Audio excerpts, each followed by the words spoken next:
You're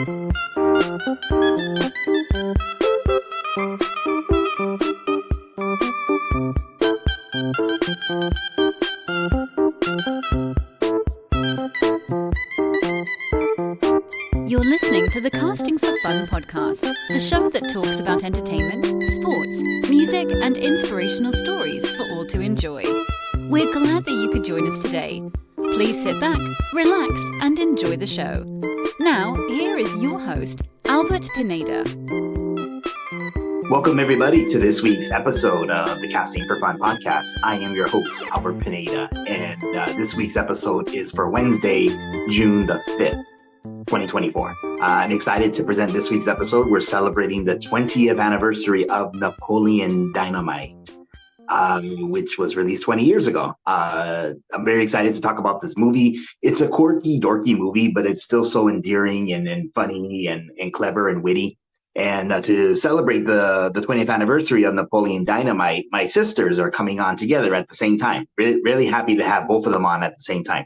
So Adriana and Monica, who have both been on the podcast before, will join me as we discuss various scenes from the movie, why the movie means so much to us, and why it's so endearing to all of us 20 years later. So really excited for this conversation with them. Before we jump into Napoleon Dynamite, though, I do want to acknowledge that tomorrow, Thursday, June the 6th, is the 80th anniversary of D-Day. I enjoy U.S. history. I feel kind of bummed that I didn't plan ahead and think, hey, you know what? I normally focus primarily on entertainment stuff, but to actually do an episode talking about an important aspect of U.S. history would have been really, really cool. So possibly sometime in the future, I might reach out to some friends who I know are big history buffs and maybe do a later episode about this. But again, I'm grateful for the freedoms that I enjoy, for the brave men and women throughout history who sacrifice themselves to enable me to have freedoms to talk about something dorky like Napoleon Dynamite. I don't take that for granted at all. So huge thank you. I'm very grateful for the sacrifices of many brave men and women to get us to the point where we are now. Anyways, yes, so please enjoy my conversation with Adriana and Monica about Napoleon Dynamite. And stay tuned for the rest of this month. There's going to be some really cool anniversaries we're going to be discussing here on the Casting for Fun podcast.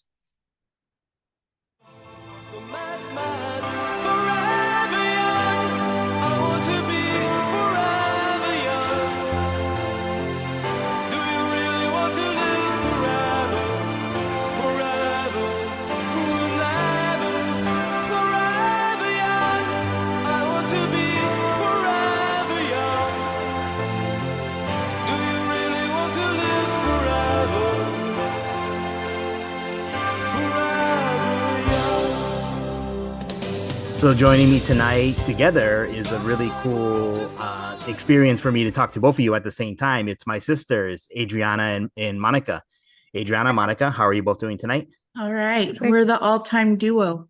Yes, all-time duo. It's great. It's very cool to have you both on at the same time to talk about a movie that's near and dear to all of us. I think especially to Monica. I think Monica absolutely loves this movie. We're talking about Napoleon Dynamite for its 20th anniversary. Yeah, I actually bought a Vote for Pedro shirt for Time Travel Day back when I was working at Guthrie. Oh, what's Time Travel Day? I didn't even know that was a thing. So Time Travel Day is that you just like an era from different time periods. I chose to dressed up as the early 2000s, and that was when Napoleon Dynamite came out. And of course, back then I was a preteen. Oh, okay. Did you wore a Vote for Pedro t-shirt? Yeah, and I wore my hair like Deb, and it made a bunch of people want to watch Napoleon Dynamite up. And there were some people who had never even seen Napoleon Dynamite, which actually amuses me. It's ridiculous. Yeah. Well, so let's dive into it. Let's talk about it. So I want to go over a few facts about the movie before we do movie clips. And I'm really excited to do movie clips with you guys. I think it's going to be a really funny conversation for us to go into. Yeah. So the movie was first premiered at the Sundance Music Film Festival in January of 2004. Picked up by Foxlight Fox Searchlight Studios at the time, so it got the wider distribution because of that, and formally released for the rest of us here in the US on June 11, 2004. So again, celebrating its 20th anniversary. Written and directed by the husband and wife duo of Jared and Joshua Hess. Jerusha, thank you. I was pronouncing that wrong. Jerusha Hess, members of the church, really, really cool. I think some people may know them, right? I mean, I guess if you've had run-ins, if you're at BYU in the early 2000s, you knew them. Did you happen to know who he was? Were you there? No, I don't think I overlapped with them. Oh, okay. Fernando said something about overlapping with them at one point. Yeah, Fernando was friends or roommates with the first assistant director, Tim Skousen. Oh, very cool. Very cool. So I don't know if he met them or not. Oh, okay. Oh, very cool. It's cool to hear. And then I'm sure lots of people probably knew them at some point. But it's really cool that they launched a successful career. In fact, I mean, I didn't realize this, but he's been directing steadily over the past 20 years. And I guess his newest project is going to be the Minecraft movie with Jason Momoa, which I guess is going to be next year. Yeah. So good for them. Good for them. And then, of course, this movie launched John Heder into a superstardom. So really excited to dive in and talk about his career and talk about the movie and everything else related to it. So really quick for both of you, what was the appeal of Napoleon Dynamite? Because at first glance, it could be kind of like a hard pill to swallow type of movie where like there's so much random stuff, silly stuff that's happening, not much of a plot until Pedro starts running for student body office, you know? So what's the appeal of Napoleon Dynamite? Why should people be watching this movie 20 years later? It's funny. It's a classic. It's a classic underdog story. And it's a story about true friendship and being yourself. And I once had a friend and they said that Napoleon Dynamite was his favorite movie. And I think he gets emotional watching it because he sees it as the unpopular guy becoming popular in a sense. And that meant a lot for him, for sure. Oh, yeah, absolutely. In fact, I liked what Adriana had said about the true friendship. I mean, we get to see that Napoleon and Pedro are kind of seen as outcasts, and Deb as well, but they bond together and they're able to overcome the evil summer and her clique of friends. So it's a funny movie. I mean, the quirky characters, even like Kip and even Uncle Rico, who's kind of like the antagonist to Napoleon. I think he's got some funny moments too. Yeah. Very cool. So let's go ahead and jump into some scenes. This is going to be really fun diving into the movie. Monica, you had mentioned your favorite line from the whole movie is the very beginning. Is that right? Yeah. Can you go ahead and set up that clip? I want to play it right now. Go ahead and set up the intro of what's going on when the movie starts. So in the movie, Napoleon is waiting for the bus. And as the bus pulls up, it's actually a bus filled with elementary school students. And he goes to the very back of the bus and a kid turns to him and he says, "So what are you going to do today, Napoleon?" And then Napoleon responds with, "Whatever I feel like I'm going to do, gosh." Then he takes a toy that he has wrapped in string and then throws it out the window and just drags the toy around on the bus. One other thing I want to add for this particular scene, and we're going to play the audio so everyone can hear the exact clip Monica was just talking about. But this line kind of became like an inside joke for our family, so much so that our dad would quote it, which is so funny to me that he would just say that line. And it's just really, really funny stuff. And again, if you remember the Pineda family, you heard our dad quote it at some time or another. But okay, let's go ahead and dive into it right now.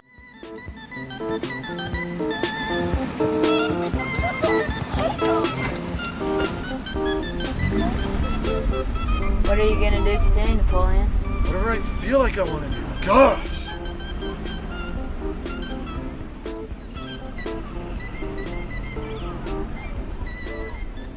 Yeah, so it's just a funny clip, just a funny way to start out the movie. And you can see just how quirky things are going to be along with the scene, what's going on. We have that really quirky like music that fits in perfectly with the movie itself.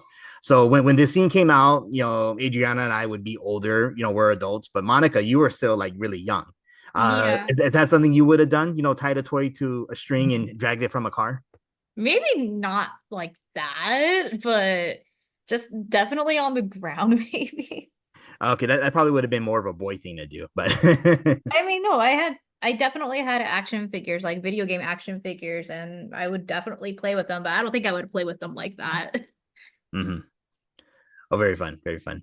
Okay, so now I want to jump into a clip that's my favorite line from the whole movie. So for anyone who's not really familiar with the movie, I want to go ahead and just set it up. So Napoleon goes home from school. He had a rough day because he wanted chapstick, and then one of the bullies put him in a headlock, so he wanted to leave. And Kip refused to go pick him up. Kip, his older brother. So they're at home. Kip's just spending all his time on the internet chatting with babes, as he puts it. And the grandma comes in and she delivers, I think, the funniest line in the whole movie. So I want to go ahead and jump into this clip right now.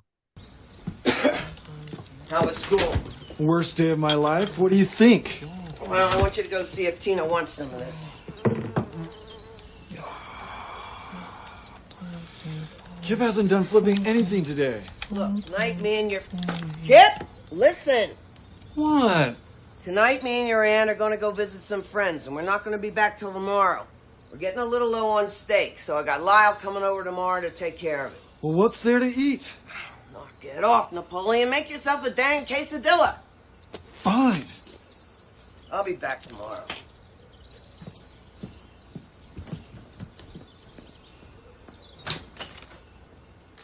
Stay home and eat all the freaking chips, Kip. Napoleon, don't be jealous that I've been chatting online with babes all day. Besides, we both know I'm training to become a cage fighter. Since when, Kip? You have the worst reflexes of all time. Try and hit me, Napoleon. What? I said come down here and see what happens if you try and hit me. Such an idiot. Let me see what your best move is.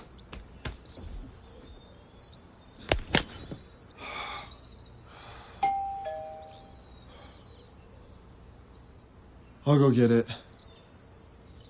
Jeez. Yeah, I love that line. It's so simple and silly, but the grandma just saying it, make yourself a dang quesadilla. The funny thing about that line is that mom actually used to quote that too. Oh, really? Mhm. Oh, it's good stuff. Yeah, I love the interactions between Napoleon and Kip. I think it's just really funny. That's what kind of makes the movie so quirky. It's just the funny things they say to each other, which on the surface, it may not seem like it's that funny, but it is. It just works. Yeah.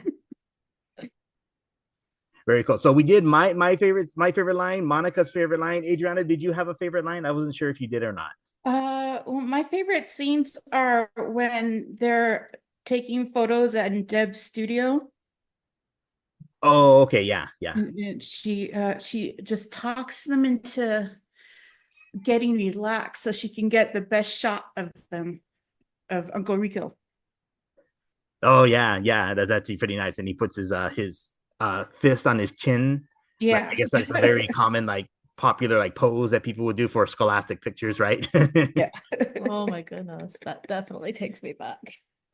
Very cool. Well, I want to go ahead and jump into another clip now. This one features notable actor Diedrich Bader, who was like probably the biggest well-known actor at the time when this movie was first released back in 2004. Rex. So he's introducing Rex Kwon Do. So Kip sees the commercial on TV, wants to learn, because as we saw from that previous clip or heard from that previous clip, he wants to train and be a cage fighter. So they go and take Taekwondo lessons, and it's actually really funny as well, just how wimpy they are. Let's go ahead and dive into this clip now. My name is Rex, and if you study with my 8-week program, you will learn a system of self-defense that I developed over 2 seasons of fighting in the octagon. It's called Rex Kwon Do. I need a volunteer. Okay, you'll do. Come up here. Bow to your sensei. Bow to your sensei! Okay.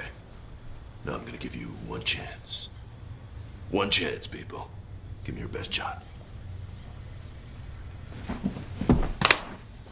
All right, that was pretty good. Okay, now watch this, everybody. Grab my arm. The other arm. My other arm. Okay, now watch this. I'm just gonna break the wrist and walk away. Break the wrist, walk away. Jeez. Okay, it's just that simple. Now, I want you to kick me. Come on, kick me. Okay, do it again. Do it again. Ouch. Okay, you'll block it every time. Have a seat. Now, in addition to what you just saw, if you study with my 8-week program, you're gonna learn these things. First off, Rex Kwon Do, we use the buddy system. No more flying solo. You need somebody watching your back at all times. Second off, you're gonna learn to discipline your image. Do you think I got where I am today because I dress like Peter Pan here? Take a look at what I'm wearing, people. Do you think anybody wants a roundhouse kick to the face while I'm wearing these bad boys? Forget about it. Last off, my students will learn about self-respect. Do you think anybody thinks I'm a failure because I go home to Starla at night? Forget about it. Now, for only $300, you can sign up right now for my 8-week program. Yeah, so that's another one of my favorite scenes. It's just funny just seeing how intense he is as playing the role of Rex, smacking Kip's arm, grab my arm, the other arm. Yeah, it's again, it's another example of why it's so silly, the writing, but it's just so clever and really funny. I actually have a story with one of the scenes from Napoleon Dynamite. It's the handy helpers scene. Oh, okay, yeah. Or the helping hands scene. Mhm. Where they are signing the rose. So when I was in choir in 9th grade, and this was 2008, about 4 years after Napoleon Dynamite's release, we actually sang the rose, but every rehearsal, all of us girls would be doing that hand motion to the rose. And then we had to perform it in front of all of the junior high that we were at. And even the kids were doing the hand motion too. Oh, good times. Oh, that's funny. Yeah, I mean, it's interesting to see just how many people have gotten into the movie and have like quoted things from it. I mean, the vote for Pedro is probably the most famous line, but so many aspects of this movie I think get repeated by other people just because it's so ingrained into our minds, right? Yeah. Very cool. I asked Monica to make me a dang quesadilla the other day. Oh. Very cool as that. So that we get to we Pedro and Napoleon meet, they become friends, and the story, and it's just really, really great to see their friendship develop. And they get to the point where they have to ask out girls to the dance. And Pedro's telling Napoleon about the girls he's asked out, and Napoleon's talking about skills and the importance of skills and why skills are very desirable for girls. So it's actually a really funny scene as well. I want to dive into this clip right now. Where have you been? I got sick. Has Summer said anything to you yet? No, not yet. Well, she said no. She did? Well, what about that other girl? What other girl? The one that left all that crap on your porch? You mean Deb? Yes, her. What about her? Well, I asked her out too. What? Well, nobody's gonna go out with me. Have you asked anybody yet? No, but who would? I don't even have any good skills.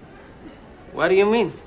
Like nunchuck skills, bow hunting skills, computer hacking skills.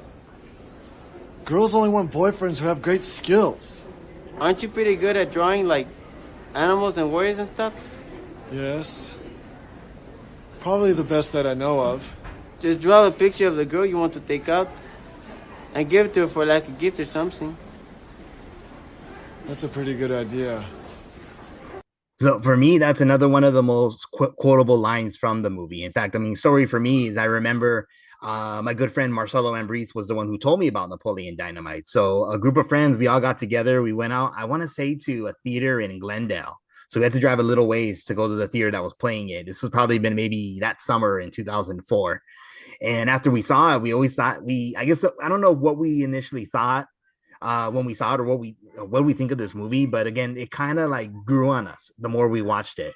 And I remember like Tom McNeil, I think of all people, was the one who was kept quoting like girls only want boys with good skills. Like it was just a funny line for him to just constantly quote. So that'd be one that we would constantly say amongst our group of friends about skills. And then we can see that Napoleon Dynamite, yes, he's special case kid. That his drawings are pretty horrible, but he was willing to use the tools he had to try and win over the girl. And in this particular case, it was Trish, the girl that he was going to ask out to the dance.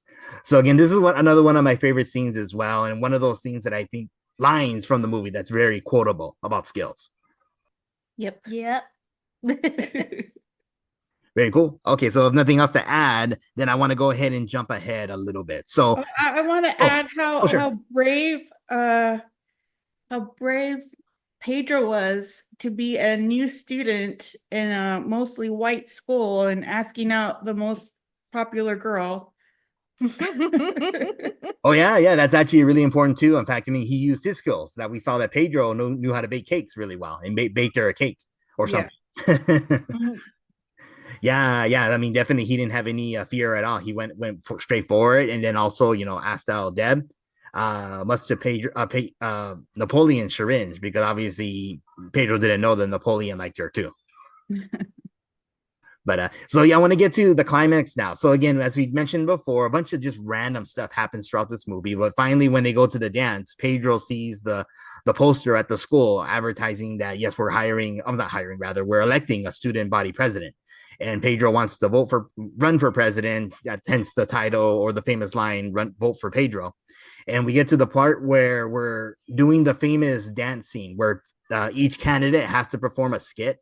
And Pedro has no skit prepared. I mean, he just speaks from his heart as to what he would do if he were elected president. And we get to the scene where Napoleon does his well-rehearsed dance routine. I mean, he'd been practicing all movie long, essentially. For the sake of the podcast, I mean, if I just show the clip, we can hear the song "Can Heat" by Jamiroquai, but it doesn't really do it justice because we can't see Napoleon dancing. So rather than show the clip, I want to show an interview clip that John Heder did talking about that dance sequence, what it meant to him. This is an interview that he did with podcaster Michael Rosenbaum, who people would probably know him best from playing Lex Luthor in the Superman prequel TV show Smallville. Really cool podcast. I definitely recommend everybody check it out. He's had lots of really cool guests on his show. So he has John Heder on, and he asked him about his experience coming up with the dance itself, because it was written into the script that he was going to do a dance. But I believe, based on what he says in this interview, it was entirely choreographed by himself, that John came up with all the dance moves that he does. So after we play this clip, I want to get both of your impressions about the dance number, because again, this is maybe the most memorable scene of the entire movie. So let's go ahead and jump into this interview clip. And it was building and building, and then the dance scene is kind of like that's the climax, but it's also the first time I was like, that's where I really put myself out there, and it was so personal to me. Like every line on the film, Jared Hess wrote, right? But the dance was all me. He just wrote. So how many takes? How many takes did you do the dance? Well, it was 3 takes. 3 takes. Yeah. And you came up with your own stuff. Did you rehearse it on your own? No rehearsal. We did like a little rehearsal of the first 2 8 counts. Ryan, you remember the dance? Of course I mean, how do you not remember the dance? Yeah, it was just I just winged it. It was just all freestyle. And people lost it. Yeah, they loved it. Because you're like, because Jared and I were saying this dance better be, it's not just good, but it's going to make or break. Hopefully it all culminates to this moment. And if the dance isn't good, because in the movie, the audience loves it. The high schoolers love it. Right. And you hope it matches the crowd, the real audience watching it. Right. So you're hoping. And after the dance, and there's that pause and the audience cheers, and then our real audience is cheering. And it was just like, I felt like $1 million. And I think after that, Jared was like, okay, I'm in the clear. Did you feel like my life's changing right now? I mean, had to. I remember that feeling when I was in high school and I would show videos that I made. Right. I loved it. I loved that feeling. I would show it to classrooms. I would do class projects and we put that up. And it's that feeling as a director, or if you're an actor or director, especially if you're the director or producer, you made the film, you get that high from just like, this is my audience and they're going to watch it and people are loving it. And you're doing it for you, but literally just watching this documentary on ILM that we're watching the Star Wars on Disney and these Plus. filmmakers like George Lucas saying is like, me and Spielberg and, Coppola, we did like to make movies for ourselves. And a lot of times like they're doing it to like, a lot of filmmakers get out there like, I want to make the movies that I want to make. But he admittedly is like, we are the filmmakers trying to make movies for people, the audience. We want to make movies for the audience. We want to see, yes, we're going to enjoy it at the same time, but we want to wow. We think we know what audiences want and we want to wow them. Right. And that was just part of like, who I was and we want to make something. Now, Napoleon was kind of a personal thing, especially for Jared, he's making something that he needed to make that for him, hoping, well, I don't know if audiences are going to like this movie. Right. So anyways, yes, I knew my life was going to change. Why? Yes. Why? So many interesting points that John Heder brings up in this interview with Michael Rosenbaum. First, I didn't know that he did the whole dance routine improvised on his own. So that's actually pretty cool to hear that. And then also, I assume that was the case, but most of the lines, pretty much all the lines were written by Jared Hess and the director of the movie. But then again, it's interesting to me that, as he put it, that the scene was maybe the most important scene of the whole movie because it was kind of like gonna make, it's basically the resolution, because of his dance scene, Pedro wins the election because he wins over the whole school, but it essentially had to win over we as the audience as well. And I think it did. Because if you ask people what's the most memorable things from the Napoleon Dynamite movie, I think it's the t-shirt and that dance number, in my opinion. So I was curious, what did you both think about the dance number for the first time you saw it? I thought it was great. It's my favorite scene in the movie. I thought it was silly. And I could appreciate how hard it would be to have this secret talent or obsession that Napoleon has, and then he has to go display it in front of everyone who's ridiculed him his entire life. Mm-hmm. And win this for his best friend. Yeah, that goes back to the point you had made earlier, Adriana, about the friendship between Napoleon and Pedro. The fact that Napoleon was more than willing to do this for his friend and knew that he had to step up at the last minute, not knowing that he was going to have to do a skit. It's the only thing he had. And luckily for him, La Fonda had given him a mixtape with that song on it, right? So he had been practicing and, props to Kip for reaching out online and finding La Fonda, because without La Fonda, I don't think he wins that competition, right? Yeah. Okay, we're gonna come back to Kip and La Fonda too, but so I wanted to share a couple other things about this particular dance sequence. Do you guys have an opinion as to where you would rank it amongst like the popular dance numbers in all of cinema and all movies?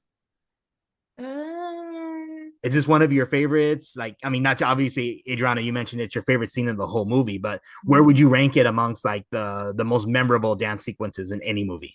I think it's the dance sequence. Oh, okay.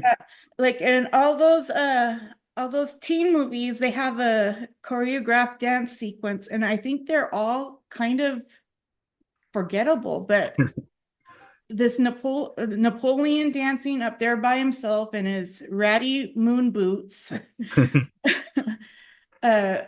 is it's iconic. Absolutely, yeah. Did you have any thoughts too, Monica? No.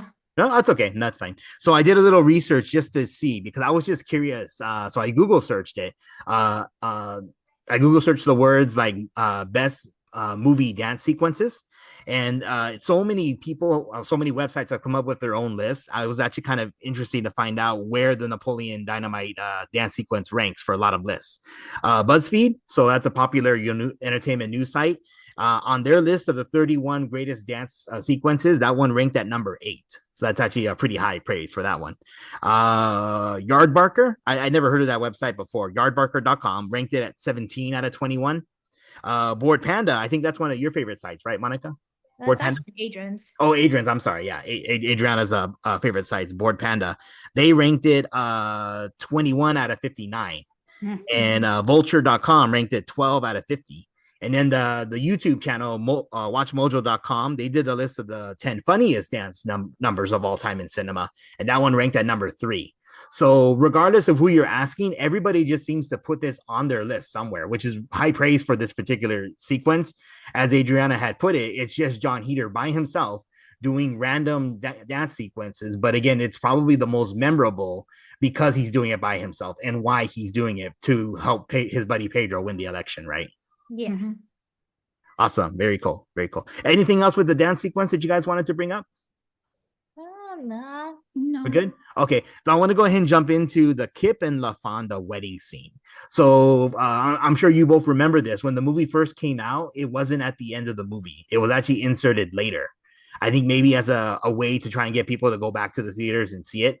So they inserted it as a post-credit scene, which at the time, the post-credit scene was still kind of a novel thing. Like not too many movies were doing it.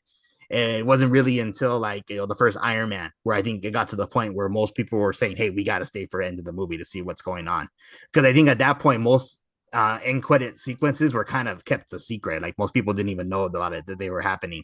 So let's go ahead and jump into Kip and LaFonda's wedding, particularly the song that Kip sings for LaFonda, which I know is a favorite of both of yours. So I'm interested to get your takes on this song. So let's go ahead and jump into this scene.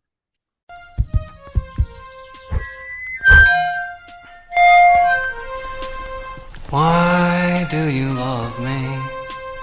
Why do you need me? Always and forever. We met in a chat room. Now our love can fully bloom. Sure, the World Wide Web is great, but you make me salivate. Yes, I love technology, but not as much as you see. But I still love technology, always and forever.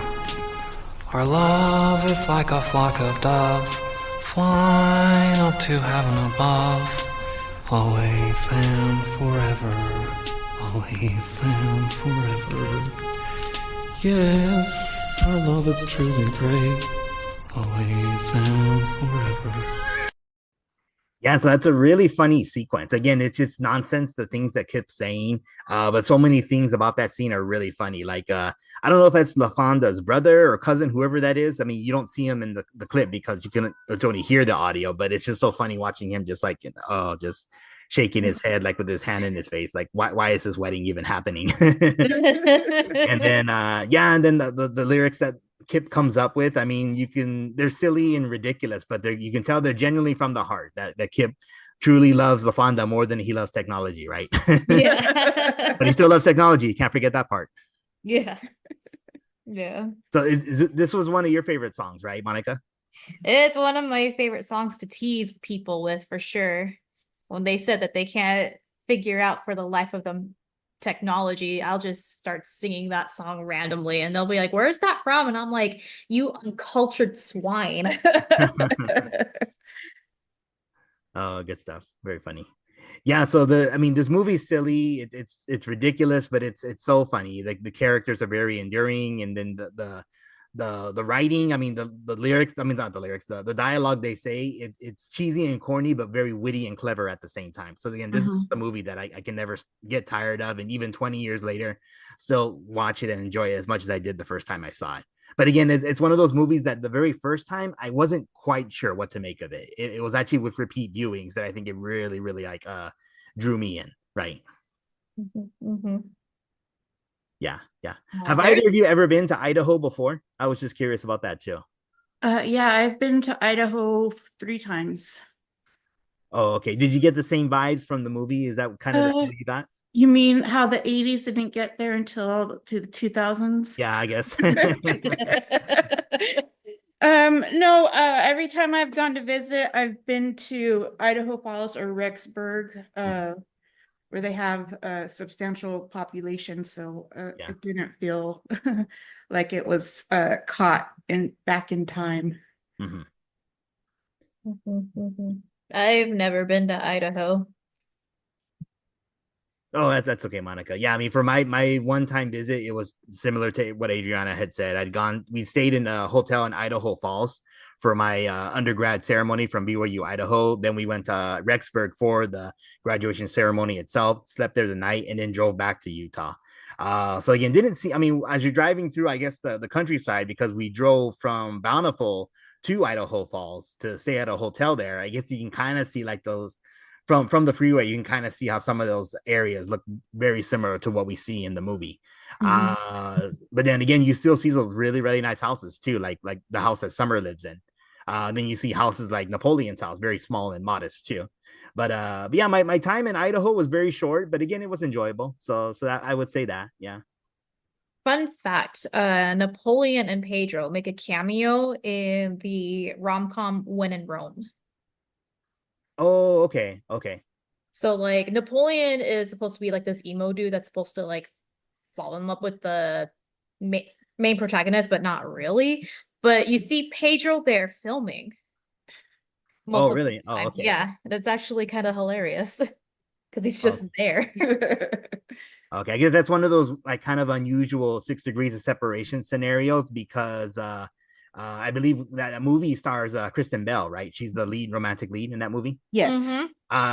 Kristen Bell obviously is a star of Veronica Mars, and Deb was a very prominent character on Veronica Mars.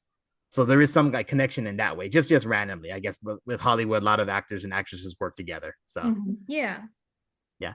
One other point I wanted to bring up about this movie. So yes, it was an independent movie, but it was picked up by a major studio, Fox Searchlight Pictures, who I think kind of deal more with independent pictures. It only had a budget of $400,000, but its worldwide total was $46.1 million. So again, this was just fantastic how it did so well on the meager budget that it had. Wow. Yeah. But as I mentioned before, I absolutely love this movie, and there's not enough great things I can say about it. But I understand that it is an acquired taste, so it's not for everybody. But for most people who have seen it, I think they can find something of pleasure and enjoyment, and it's probably the dance sequence at the end of the movie. Yeah. Anything else you guys wanted to say about Napoleon Dynamite to celebrate its 20th anniversary? Go get some dinner. It had great music. It did, yeah. A lot of, I mean, we talk about it being trapped in the 80s, but it made good use of the 80s songs like the When in Rome, The Promise. Yeah. Alphaville, Forever Young. Time After Time, Cyndi Lauper. And the opening song by the White Stripes. That song is a cover, or that's an original White Stripes song? It's a cover. That's right.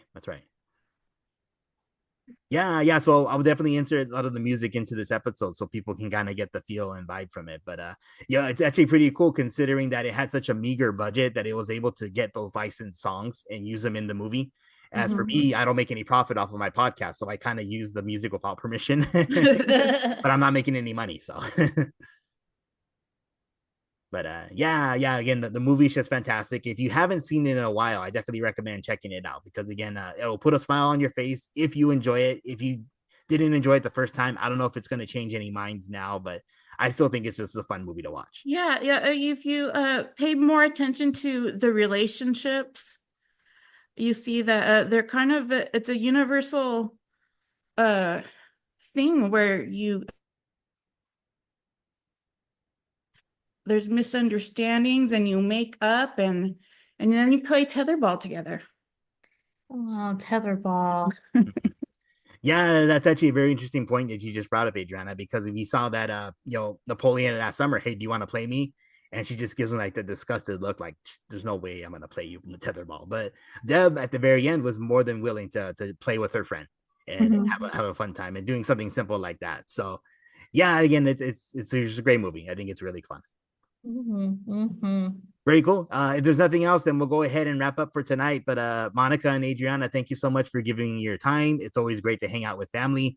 Fun to have you both on at the same time to get the banter talking about Napoleon Dynamite, why we love this movie, even though it is a silly movie. And yes, grateful that we can talk about it and celebrate its 20th anniversary. Yes. Cool. Okay. Well, thank you to the listeners. Thank you to everyone for both of you coming on. Is there anything else we want to share, or are we good to wrap up? Yeah. We're good to wrap up. I thought you wanted to talk about FanFest from last week. Oh, thank you for reminding me. Yeah, let's go ahead and talk about that. So to make sure, add a little more time. So we're shifting gears a little bit, not talking about Napoleon Dynamite, but let's go ahead and discuss the Phoenix Fan Fusion. So basically, Phoenix's version of San Diego Comic-Con, which you both got to attend and meet one of the many recipients of best dance numbers in all of cinema, Dick Van Dyke, right? I mean, I noticed on those lists, a lot of those Mary Poppin numbers, like the Step in Time, It's a Lovely Day with Mary, like a lot of those sequences also made those same lists that I was talking about that Napoleon Dynamite did. So can you recount to me what was your experience like getting to see a panel with Dick Van Dyke? Okay, well, Monica has been asking me if I wanted to go to this particular one for a few weeks. And then it was announced that Dick Van Dyke would be there. So then I said, yes, let's go see Dick Van Dyke. It's not my first time going to Fan Fusion. I've been to several Fan Fusions. Oh, I remember that, yeah. But it was cool to get Adrian out of her shell because she doesn't like to go out often. Ever. And this was actually her first con experience. So no, I've been to a convention before. Okay, well, for long-term care insurance. Not that kind of con. Not that kind of con. But seeing Dick Van Dyke in person, it felt like a very legendary moment. Like the moment that he walked in, there was so much love in the room. He had so many standing ovations. Yes. Yeah. Very cool. And what did he talk about when he was there? Did the fans get to ask questions to him? Or? Yeah, all he did was answer questions. And everybody had questions about everything he's done, from Mary Poppins and the Dick Van Dyke Show to Diagnosis Murder, Chitty Chitty Bang Bang. Chitty Chitty Bang Bang. He didn't he didn't say anything about the Masked Singer. He was on the Masked Singer? Yeah, he was eliminated. It was in the same season as Jesse McCartney, I believe. Oh, okay. He got eliminated the first round. Oh. Yeah. Oh yeah, that sounds familiar now. But he had mentioned that he actually didn't know how to dance until Chitty Chitty Bang Bang, I think. No, so one of his first jobs, he had been auditioning, and the first job he got, he told them after they hired him that he didn't know how to dance, and they said, "We will teach you." So, you don't have to start something when you're a child to become really good at it. Oh, very cool. That's good to hear. And like, it's kind of cool that I guess they must have liked him so much that, hey, if you don't know how to dance, we'll teach you. We'll go forward with that. You know, I heard a similar scenario, a similar situation with Kevin Bacon. Because another podcast I was listening to was talking about the 40th anniversary of Footloose. Apparently, he didn't know how to dance either when he was cast in Footloose, but they said, you know what, we like you so much, we're gonna teach you anyways. And then Footloose was another one of those movies that comes up on those lists of like the best dance sequences in movies. But speaking of dance sequences, he said that he had auditioned for Willy Wonka and the Chocolate Factory to be Willy Wonka in place of Gene Wilder, and they had asked how would his Willy Wonka be different than Gene Wilder's, and he said there would have been more dance numbers. Oh, interesting. Very cool. Very cool. Well, it's cool to hear that he's coming out at his old age to do conventions to meet and greet fans, because I'm sure there's tons, like you mentioned, Monica, probably tons of people who wanted to see him and hear his stories, even at his age at 97, right? 98 years old. 98. Wow. So, I mean, he's probably not going to be with us for much longer. So I guess it was really cool that you both got to have this opportunity to see him live in person and hear his stories, but not technically an actual photo op or meet and greet with him. No, there was, but it was way more expensive than we could afford. It was $150 for a meet and greet. Oh, okay. Yeah. And I'm sure those probably sold out pretty fast, right? We didn't check. But Paul Soon-Hyun Lee, he's recently known as the new Uncle Iroh in the live action Avatar: The Last Airbender live action series. We did get to meet him, and he only charged $40 for a selfie.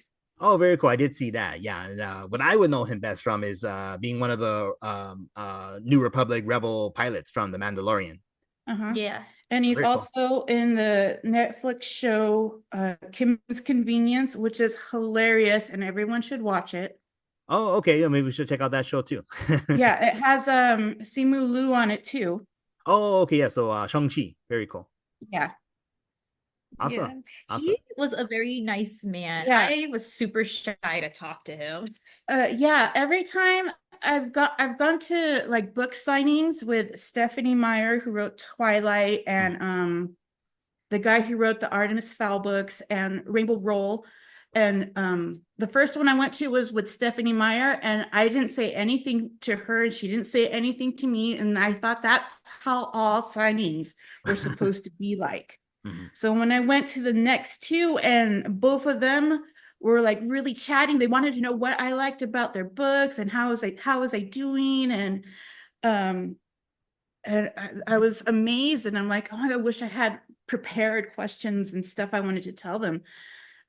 So when he acted the same way too, like he hadn't just been there all weekend answering the same questions over and over and over again, but he wanted to know how we were doing, how we liked the fan fest, who else we had seen, what stuff we had bought at the booths. He was so nice. He's probably the nicest celebrity I've met.